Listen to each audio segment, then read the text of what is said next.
Hey, we're back at the top again today, here to end our wrap-up of all things up to Generation 7. While I hope you're enjoying Generation 8, from the games to the content on this channel, today we're going over my top 10 favorite Pokemon from the first 7 generations. A lot of these are based on designs, but the main kicker for most of these are the memories and stories behind each Pokemon. Speaking of stories, be sure to share your favorite Pokemon and the memories behind them in the comment section below, as I plan to read over the comments as always. But it's time to head back through the years to find the top 10 favorite Pokemon of the first 7 generations. Ninetales was never really on my radar early on. I thought it was a cool Pokemon design, but for some reason it never really clicked with me. And the Alolan form just caught my eye when it was revealed. The typing was unique, rather than Mono Fire, and the design was sleek and stood out way more than Cantonian Ninetales ever did. Not only that, but it was a part of a great tandem. Setting up the Hail and using Aurora Veil, or just passing it on to Alolan Sandslash to run a train through your opponent's team with Slush Rush. I guess you can see it in action back with this video here. 'Twas a fun battle. Ninetales alone wasn't the catalyst in bringing it on this list, but it was the Alolan form, and I can already see another version of that happening in Galar. Every generation, there's always a few Pokemon that go above and beyond and stick out and climbs these charts. They can even be older Pokemon, and for Generation 7, one of those Pokemon was Manectric, mainly for its Mega Evolution. That means you might not even see it on this list next time we go over it. The whole point is that Mega Manectric is my favorite Mega Evolution out of all of them. I just love its playstyle. Insanely fast, pivoting, and intimidate. It's a fantastic Pokemon to pivot with. I used it with my best Draft League team ever, PGL Season 6 in 2018, when I went 8-2 and made the playoffs. I've mentioned it before with these videos, but I'm a little biased with pivoting, and Mega Manectric does that way too well. Another example of an old Pokemon I took a liking to was Scizor. This didn't occur this generation, so it kind of subsided over the last few years.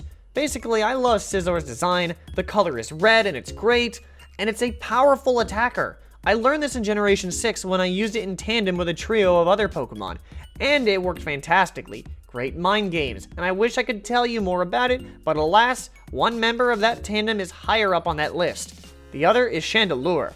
But still, Scizor has a lot of potential in battle. Luckily, we don't need to wait very long to find out who the other member of the trio is. Scizor and Chandelure work very well with Roserade, at least with the moveset I ran on the original one I had. Roserade is among the other Pokemon from Generation 6's time that I grew to love, especially with the duo core that I called it. Scizor wasn't a main component to that core, but it was on the same team. It was Chandelure and Roserade together that made up that core. Gonna get hit by a Fire-type move? Well, Flash Fire Chandelure is coming in. Roserade needs to switch in to take a hit for Chandelure? Perfect. Water-type moves won't do anything to it. It's a great pairing, and I had a lot of great memories from Pokemon X and Alpha Sapphire with those two. But it's Roserade who has stuck around for a lot longer. If there's ever a Pokemon that I've come to love due to Draft League format, it's Delphox. It was a part of the same 8-2 PGL Season 6 team that Mega Manectric was from, and boy, was it amazing in its role. It was my original starter when I started Generation 6, and in Generation 7, it was a rock for that Draft League team. See, most people always used it offensively, but for me, I used it more as a supportive or defensive Pokemon. The best performance was in Week 5 against Serene Grace. Congrats on getting engaged at TwitchCon, by the way, where it basically won me the game by successfully 1v1ing a Mega Latios of all things. That's due to the move of Mystical Fire, which we covered earlier this month. I honestly didn't expect me to like the starter so much, especially when everyone loves Greninja, but experience is the key here. I feel like this next Pokemon I've always liked, but it rose up the ranks after using it on my PGL Season 6 team. That team just left an impact is all, I guess. And Lucario also left some impacts on other teams while I used it. It's stupid versatile, and it helped me win on multiple occasions. From Z-move user to setup sweeping, it has a lot of things that you wouldn't expect to go up against. The thing is, I feel Lucario is a fan favorite, as it was one of the faces of pre-release Diamond and Pearl, and was featured in its own movie, Lucario and the Mystery of Mew. Also of note is that the last time I did this, Lucario was on this list as well. I guess he goes under the radar for me, and I don't notice it until it comes time. An underrated favorite is what it has become. Staraptor was always one of my favorite early game bird Pokemon. It's got a cool vibe with the crest covering part of its face. It's pretty good in battle, and overall it's just a great Pokemon. But I feel like ever since it defined my Draft League team, it just feels like a staple of my Pokemon career. The Seattle Staraptors have had their ups and downs, but in the end, it's my team. And nowadays, I associate Staraptor to Draft League, and that connection has developed, especially after using a different name one season in 2015. But I returned to being the Seattle Staraptors because it truly was the most fitting name for me, in my opinion. Hydreigon was one of the main unsung Generation 7 stars for me, akin to Chandelure and Roserade for Generation 6. I pride myself in versatility, at least recently, hence why I like Lucario so much. But for Hydreigon, it can be used for everything. Heavy offense, defense, bulky offense, support, but most of the time you see it be used in the offensive role. Even though my team went 2-8 in the ICBA this past year, I really enjoyed using it, and would love to use it again with a better supporting cast. But I mean, if you don't think it's defensive, try looking at what it can learn. Draco Meteor and Dark Pulse for attack, Defog and Tailwind for support, and Roost and Thunderwave for defense. It's a great Pokemon, and I hope to use it a lot more in Generation 8. And here's my favorite Pokemon from Generation 7.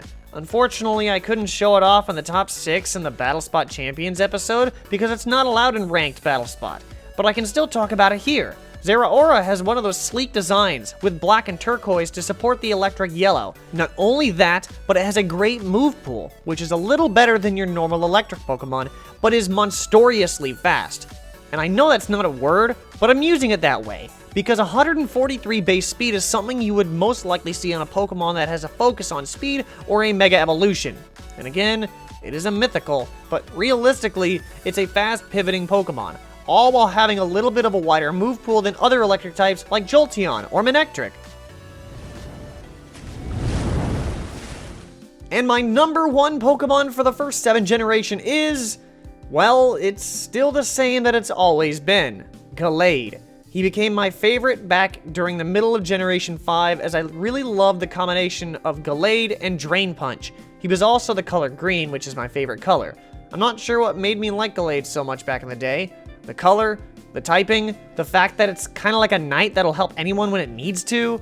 Not exactly sure, to be honest, but perhaps it can be all of them in one. I mean, like I said before, fighting type is my favorite type. Green is my favorite color, and my original channel mission was to help people by bringing a smile to their face, and it all came together. It's just a perfect blend, and that's why Gallade is still my favorite Pokemon. But with that will wrap up my top 10 Pokemon of the first 7 generations, and this wrap up as a whole. Here's hoping that I get more unsung heroes and favorite Pokemon from Generation 8, as I'd love to use them on the channel. If you want to participate in those videos and events, follow me on Twitter or join my Discord. Links are in the description below. Do you have a favorite Pokemon and a backstory behind it? Well, let me know in the comment section below, as I will try to read all of them. If you enjoyed this video, go ahead and hit the like button and subscribe so you don't miss any videos or events related to Pokemon Sword and Shield, and to start the climb today. With that, I want to thank you for watching, and I'll catch you back at the top later on, because that's how we do what?